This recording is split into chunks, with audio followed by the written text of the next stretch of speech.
Living Lab, c'est faire tester par les utilisateurs un produit, un service, un bien. Est-ce que c'est que ça? Est-ce qu'on peut réduire ça, le Living Lab, à simplement une démarche de bêta-test? Dans ce cas-là, est-ce qu'un publicitaire, une marque qui ferait visionner une pub à des gens, qui ferait un panel de consommateurs, est-ce que c'est du Living Lab? Je pense pas, donc ça va un peu plus loin, on va voir un peu jusqu'où cette notion peut nous envoyer. Je pense que l'important c'est de déjà dire que le terme lab peut être trompeur, c'est pas un lieu précis, voilà, il ne faut pas voir le Living Lab comme un lieu, même s'il peut s'exprimer dans un lieu, c'est plus une démarche, un état d'esprit, donc ça on va avoir l'occasion d'en reparler. La démarche, ce serait celle-là à minima, celle de déjà demander aux destinataires d'un produit ou d'un service ce qu'ils en attendent, et leur faire essayer en fait, et co-construire avec eux un produit, ou voilà, une exposition, toutes ces choses que tout un chacun on peut expérimenter, essayer dans nos métiers respectifs. Donc, ça on aura l'occasion d'en reparler aussi, de voir comment on peut intégrer, s'il y en a qui le souhaitaient déjà, ou s'il y en a qui le souhaiteront, une fois qu'ils auront compris ce que c'est un Living Lab, qui le souhaitent intégrer à leur structure, on pourra ça aussi en discuter. Alors c'est marrant, ça vient aussi du MIT, comme les Fab Labs.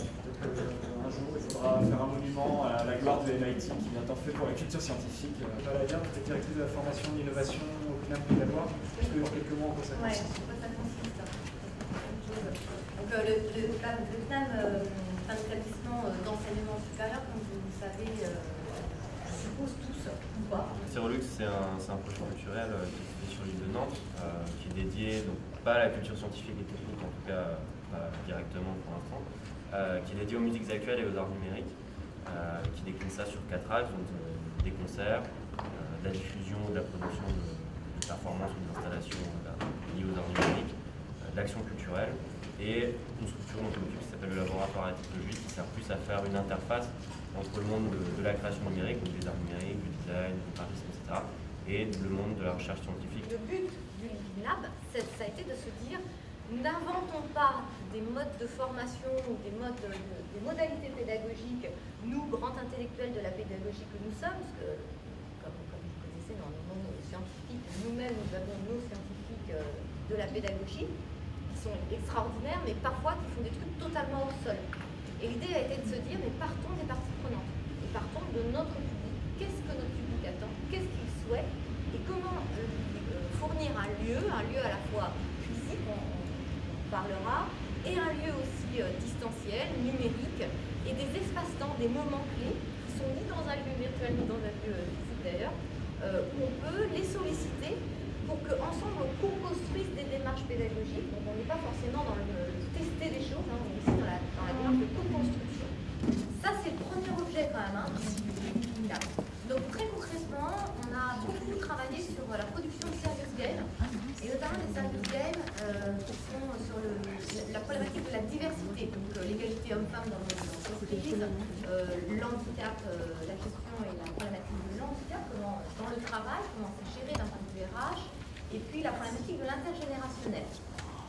Et pour ça, l'idée a été de se dire, créer des serious games, et puis d'aller les voir en situation de travail, d'observer ces situations particulières liées à la problématicité, de rapporter de la matière, de créer des scénarios, de les resoumettre à ces gens qui sont concernés, d'intégrer dedans des formateurs qui derrière vont traiter ces problématiques-là en formation, et de fait co-construire de manière très itérative des sujets qui sont itératifs en boucle, c'est-à-dire on produit, on remet on expose ce qu'on a produit, on corrige, on recommence, on corrige, on recommence, toujours dans une logique où finalement nous, notre rôle, c'est plus d'agréger de l'information, c'est de créer de la guidance dans la manière dont on traite de l'information et dont on va la mettre en musique dans des dispositifs de formation, mais toute la matière et toute la manière dont on va traiter le sujet vient de ceux qui sont concernés par ce sujet.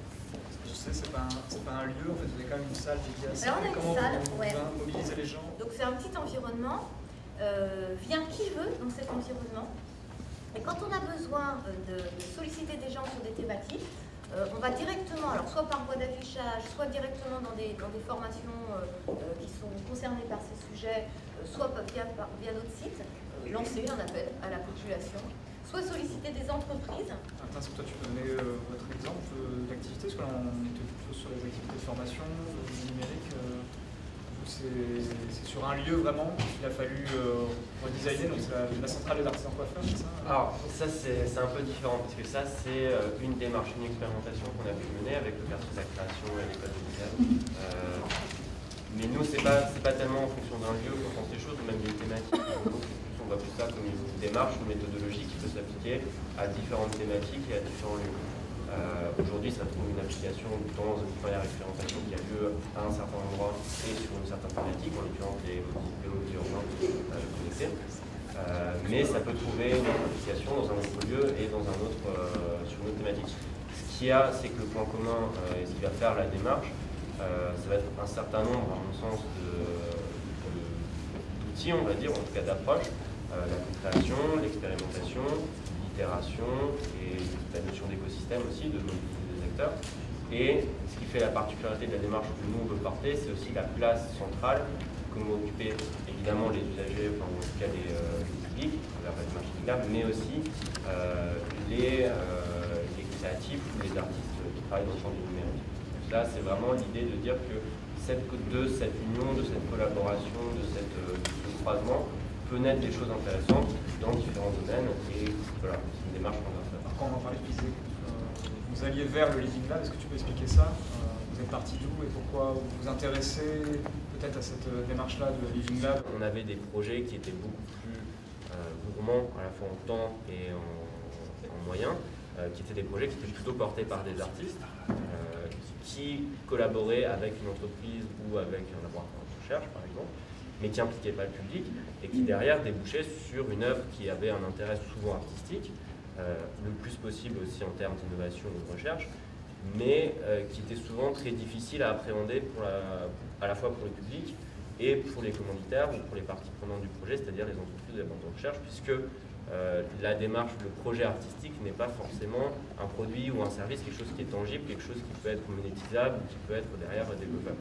Donc il y avait ces choses-là, si on veut, il y avait des petites briques qui correspondaient grosso modo à une démarche de Living Lab. L'idée c'était plutôt d'englober tout ça et de dire ok, maintenant on va proposer quelque chose et on va aller vers quelque chose de plus cohérent, qui puisse intégrer à la fois des projets d'envergure, mais qui puisse aussi trouver un moyen d'impliquer le public et d'impliquer d'autres acteurs à l'intérieur de ces projets-là, avec pour objectif que de ce croisement et de cette implication-là, il y ait de nouvelles ressources, de nouvelles envies, de nouvelles compétences, de nouvelles connaissances, ça qui émerge.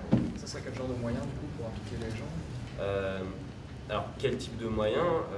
Pour l'instant, tel qu'on voit les choses, ça va être surtout sous forme d'ateliers, de work in progress, c'est-à-dire d'associer les gens à des étapes qui ne sont pas forcément des étapes terminées, pour avoir une influence et un retour sur les projets qui peuvent être menés, ou à l'inverse, associer les gens dès le démarrage du projet dans des phases de ce qu'on appelle co-création, c'est-à-dire à travers des workshops, ce genre de choses, pour eux-mêmes les pousser ou en tout cas les amener à faire émerger des concepts ou des idées qui puissent ensuite être reprises et améliorées, itérées, etc. pour arriver à des choses qui aient du sens. Du coup, ça c'est un peu la différence. Tu disais, le Living Lab, ça ne peut pas être réduit à simplement l'expérimentation avant la mise sur le marché, ou choses comme ça.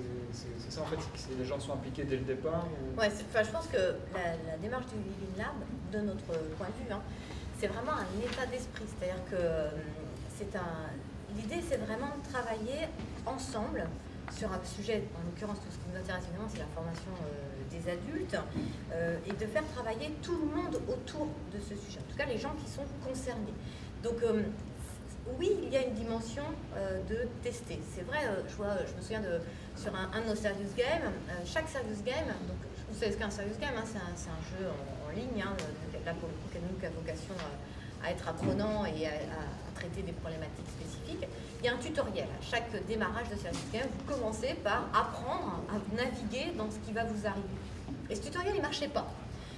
En tout cas, on avait de très mauvais retours. Donc là, on a fait un appel au peuple en disant venez tester le tutoriel.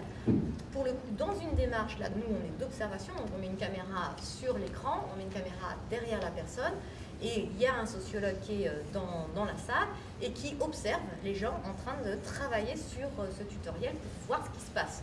Qu'est-ce qui ne marche pas, où est-ce qu'il ne clique pas, où est-ce qu'il apprend pas le truc, etc. Ça, typiquement, on est d'accord que c'est une partie très tester quelque chose pour pouvoir l'améliorer. Mais ça, ce n'est qu'une toute petite brique. puisque en amont de ce service game, il y a eu plein de gens qui ont été effectivement associés à la production de ces contenus. Et ensuite, après la mise en ligne de ce jeu, après la mise en activité de ce jeu, on va mener des enquêtes sociologiques auprès de ces personnes qui sont réassociées pour nous expliquer ce qu'ils ont vécu et ce que ça a changé dans leur pratique au regard de la thématique. Donc il y a bien un fil rouge continu pour que chaque personne puisse à un moment donné intervenir dans ce processus de co-construction et dans la manière de ce que ça produit comme effet. Et en bout de chaîne, là c'est assez intéressant, on a 4 élèves d'une licence RH qui sont revenus vers le Living Lab en disant nous on est intéressés pour traiter la problématique de l'handicap dans notre entreprise, hein, vous savez que c'est une problématique majeure traitée dans la partie RH, et est-ce qu'on peut braconner votre jeu pour l'expérimenter dans nos entreprises, mais on s'engage à vous expliquer comment on va le faire et ce que ça va générer dans l'entreprise, de manière à ce que de plus en plus de monde soit associé à cette thématique et que finalement ça s'élargisse dans le traitement de la manière dont on va former sur la problématique de l'handicap. Vous voyez, ça va, on est complètement en dehors d'un champ de formation classique où vous avez un expert qui va vous parler de l'handicap et de la manière dont l'handicap doit être traité dans l'entreprise, dans la problématique RH.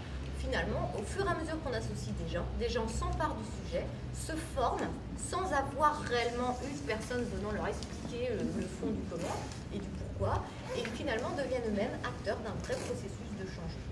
Donc le Living Lab, pour moi, c'est une démarche qui participe à de la co-construction et finalement à de la production de savoir, et effectivement qui a vraiment un sens collaboratif pour le coup dans notre manière, nous, de concevoir la formation. Est-ce que chacun a posé sa question? Alors la question c'est, existe-t-il un référencement des Living Labs qui ont été créés? Alors J'ai tenté d'y répondre, je ne sais pas. Après, je pense que ça peut être intéressant, si ça n'existe pas en tout cas, on crée un. Je pense dans le sens où si quelqu'un a besoin de créer un événement particulier, et peut-être il peut retrouver un Living Lab qui a été créé un peu dans son sens en fait, avec des trucs en commun finalement. Ça peut être intéressant d'avoir justement un référencement, se dire ah ouais tiens j'ai créé ça existe déjà, peut-être qu'il y a moyen d'associer un Living Lab à ma plateforme par exemple, à la bonne plateforme est-ce qu'il y a ça existe? Oui, ça existe. C'est un réseau européen? Oui, il existe effectivement un label.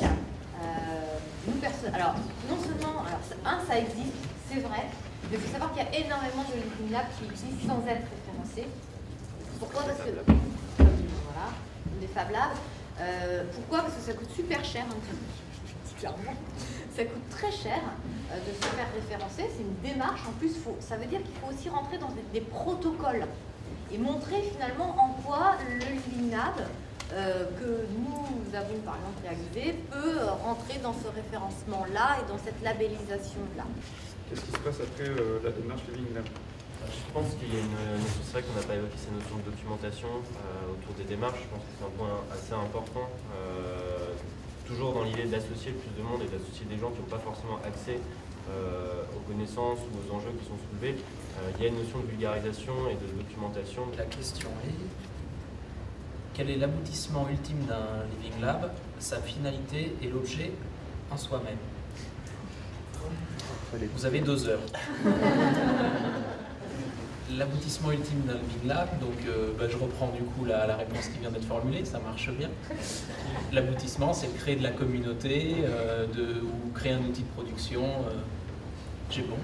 Je pense que, moi en tout cas, c'est ma vision. Je ne sais pas s'il n'y a pas de bonne ou mauvaise réponse, mais en tout cas, c'est la vision. Je pense effectivement qu'il n'y a pas de bonne ou de mauvaise réponse, ça dépend vraiment qui porte ce Living Lab et quels sont les objectifs et les enjeux derrière.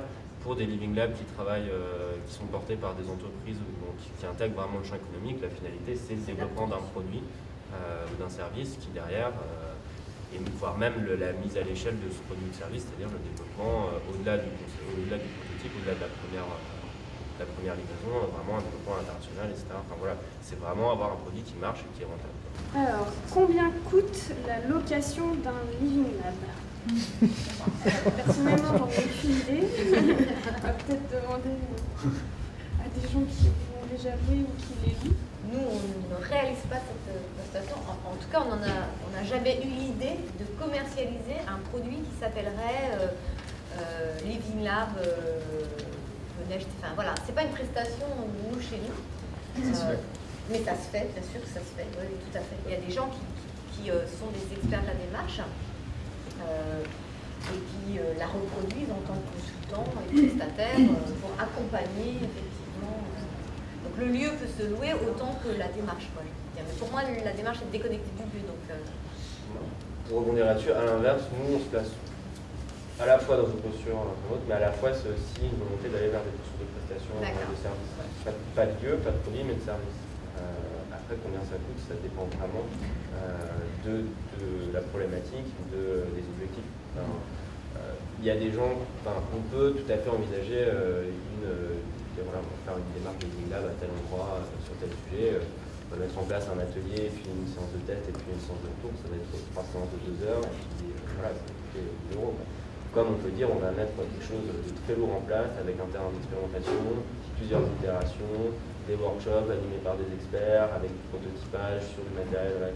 Et là, ça peut chiffrer à des dizaines de milliers d'euros. Donc, ça dépend vraiment de l'enjeu et des objectifs de la démarche.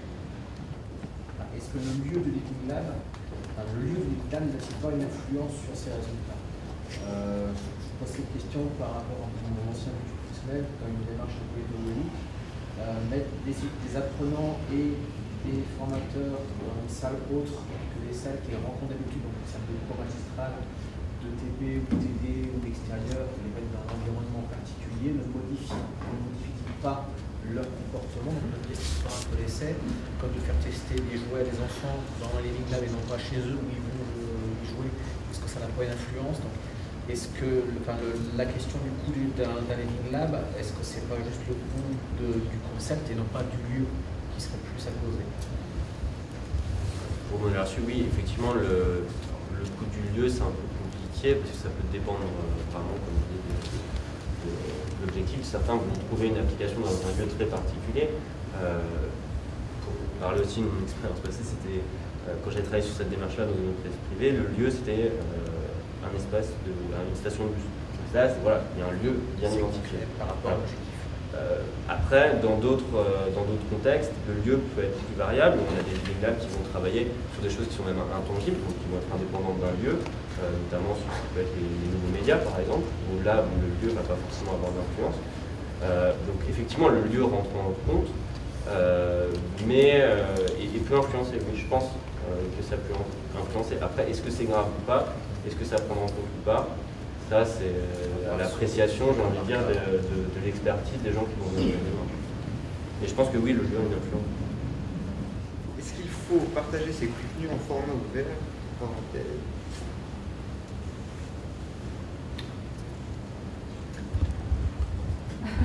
Alors, je pense qu'il faut effectivement diffuser les bonnes idées au plus grand nombre de manière à transmettre ce qu'on sait et à améliorer, chercher de s'améliorer tous ensemble. Donc, faire de l'open source sur des méthodes qui fonctionnent. François Calvez qui pilote le Living Lab chez nous, qui est un adepte et un fervent défenseur de l'open source, mais quand même, il y a des choses qui sont ensuite plutôt dédiées à des communautés. C'est-à-dire qu'on a un grand nombre d'informations qui est mis à disposition et à la fois on a des choses qui sont produites par des petits collectifs qui sont en cours de travail et qui là ne sont pas ouvertes au plus grand nombre parce que c'est des projets qui ne sont pas encore à maturité, qui ne sont pas aboutis. Donc il y a quand même un esprit, quand vous avez dû le voir ce matin sur les plateformes collaboratives, il y a ce qui est au plus grand nombre, puis après il y a des petites communautés qui se créent en fonction des sujets qui sont en cours de travail. Donc, mais en tout cas, quand on est dans une logique productive pure, pour une entreprise par exemple, on imagine que le Living Lab ne va pas communiquer les éléments de production à la terre entière, ça serait surtout dans une logique de business. Nous, dans la prestation intellectuelle qu'est la formation, de fait, on est dans une logique de bonne source. Je voudrais juste compléter la réponse qu'il a apportée, qu'il a bien précisé, plutôt ouvrir les ressources qui ont donné lieu à de bons résultats.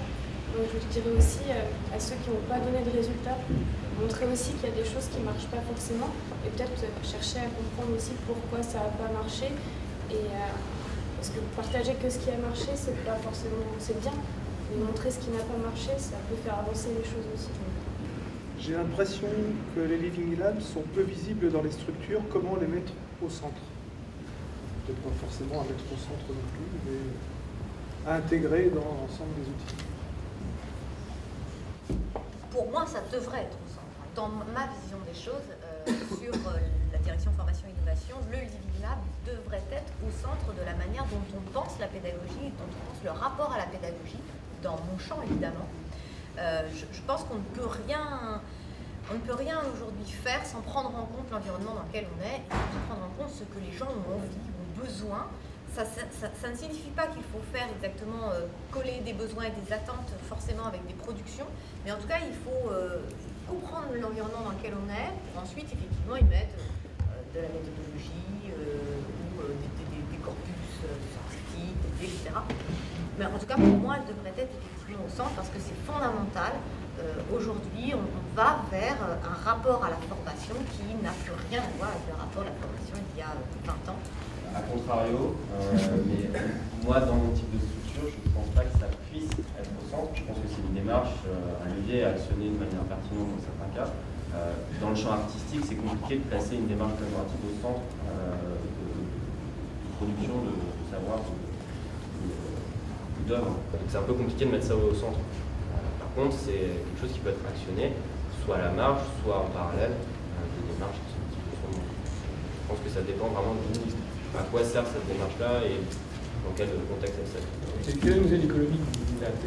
Est-ce que c'est pas un moyen pour ne pas payer la prestation intellectuelle alors que c'est tout le débat, mais c'est un débat qui est ouvert. Hein. C'est-à-dire que l'open source est la suite logique. C'est-à-dire à partir du moment où tout le monde partage et que c'est gratuit, pourquoi j'irais payer des profs universitaires? Pourquoi j'irais payer des groupes de recherche et développement? Dans les bonnes pratiques qui peuvent émerger justement de par la mise en discussion entre les Living Labs, il n'y a en général pas de rémunération pour les participants.